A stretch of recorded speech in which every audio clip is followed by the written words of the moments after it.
Paper Things by Jennifer Richard Jacobson. Chapter 7, Hall Passes. Come with me to the lab, I say to Sasha. Please. That bibliography was due ages ago, says Lenny. We're at the lunch table and I'm trying to figure out how I'm going to get my bibliography printed and in my hands before social studies. I ignore Lenny and continue to wheedle Sasha. Please, I repeat, it's my only option. Without a pass? She's staring at me the same way her mother does anytime she thinks I'm luring Sasha into mischief. If we ask for a pass, the monitor will just say that Miss Finch isn't there during lunch period. And that's the whole point. Sasha sighs. I have never asked her to break the rules before. Let's go, she says. Chandler will have your heads if you're caught, Lenny says. I ignore her and wait for the monitor to walk over to one of the noisier tables. When he does, Sasha and I slip out of the lunchroom. Just act confident, I say to Sasha, like we have been asked to run an important errand. I'm pretty sure teachers aren't fooled that easily, Sasha says. But when we pass Mr. Granger, our 4th grade teacher, in front of the teacher's lounge, he says, hello ladies, without stopping us. Probably because we used to be his best behaved students. For a moment, I wish I were still a 4th grader. Mademoiselle Barberie does stop us, but I say, computer lab, in such a strong, sure voice that she nods and says, vite, vite. See, I say, just go, Sasha says, nodding to the lab up ahead. Dim light behind that narrow window tells us the room is not being used, but Sasha stops cold when I open the door to go in. The computer lab, with all the laptops and MP3 players, is probably the worst place in the whole school to be caught without permission. And we both have a lot to lose. I risk never getting a leadership role. Sasha risks losing the point she's made by being patrol leader. We could both end up with detentions, which stay on your permanent record. So much for Carter Middle School then. I slowly open the door. I'm going back, Sasha says.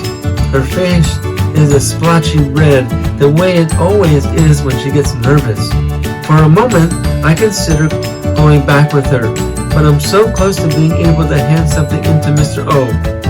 I nod, okay, and then slip into the lab. I wait for my eyes to adjust to the darkness, then I slide over to the laptop smack in the middle of the row ahead of me. I'm pretty sure it's the one I use. I hope it hasn't been powered down. Miss Finch is the only one with the passwords for signing on to the computers again. I tap the keyboard and it wakes. I'm logged on, thank goodness, but I can't find my bibliography. I didn't get the chance to save it before Daniel minimized the window, but there are no open windows on my machine. My heart sinks. I click on the trash can. Maybe someone deleted it. Is this what you're looking for, Ariana? It's Miss Finch, standing in the doorway with a sheet of paper in her hand. The light is dim, but I know she's not smiling. I think so, I say, guessing it's my bibliography. My hands are shaking. You know, she says, coming over and shutting the laptop. I wasn't born yesterday. A blank desktop tells me that a student has been perusing the internet, that she's been doing something she wasn't supposed to be doing. I wasn't on a restricted site. No, you were doing your homework for Mr. O'Neill during my class time. You felt his assignment merited your attention more than mine. When she says this, it sounds worse. Worse than goofing off. Worse than looking at stuff we're not supposed to. It sounds like I don't think she matters.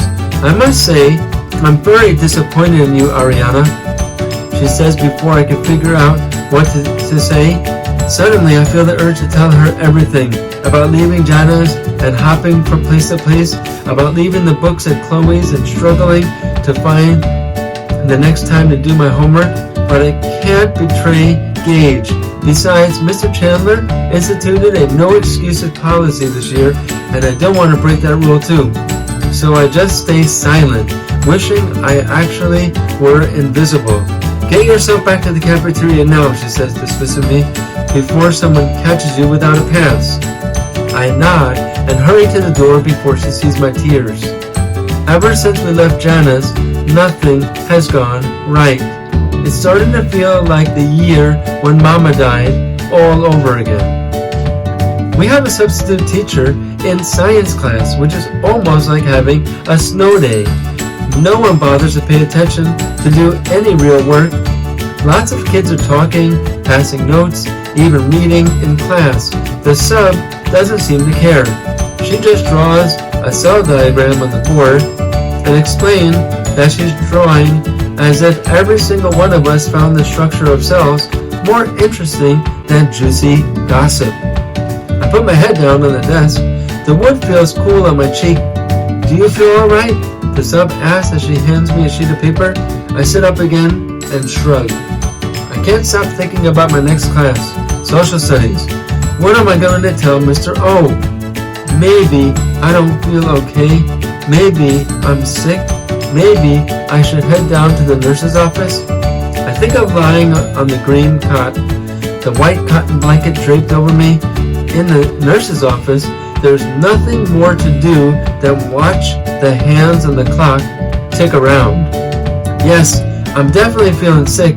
I gather my courage to say so, but just then the bell rings and kids swarm like bees out the door and into the hall. I let the crowd carry me away, all the way to social studies. Mr. O is standing at his desk. Mr. O'Neill, I whisper as I approach him. What can I even say? I'm not allowed to make excuses. But if I just tell him I don't have my assignment again, he'll think it's because I didn't even try to get it done. Mr. O picks up a piece of paper and waves it at me. I was very glad to see this on my desk today, Ariana. I look down. He's holding my bibliography. My bibliography with my name at the top and the spacing corrected. Now that you have your sources, let's see if you can't get the outline to me too, he says. I keep staring at my bibliography. Ari? Oh, I have my outline, I say, reaching into my backpack. It's not typed. Mr. O looks down at my outline and to my amazement nods in approval. Looks like an interesting paper, Ariana, especially this section on activism. Do you think I might see an introduction soon? Soon, I say. Promise? He asks, a little too loudly. Promise? How did that happen? I wonder, but I think I know. I recall the word cloud we made in computer lab. What were some of the most prominent words? Words. Together and help and support. I decide that I'd also add kindness.